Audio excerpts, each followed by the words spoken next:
Magandang buhay mga kawaw. Mapapawaw ka talaga sa bulaklak ng durian. Ito po yung aming Davao variety.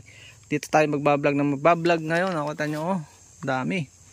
Pero yan ay hindi lahat tutuloy. Minsan wala natuloy pag minamalas-malas. So yan yan lalaglag. Nakapanlaglag na po itong first batch.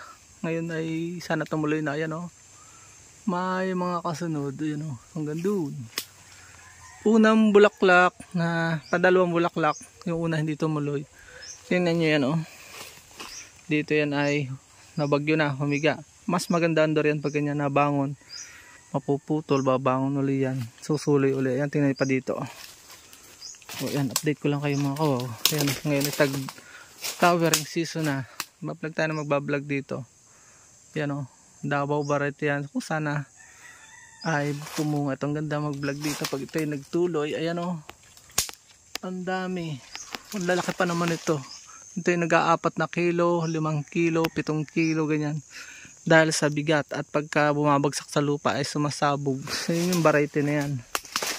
Yan ganda pa niyan Yun lang, samahan niyo po ako sa susunod nating mga vlog dito mga kawaw. Maraming salamat, bye bye and God bless.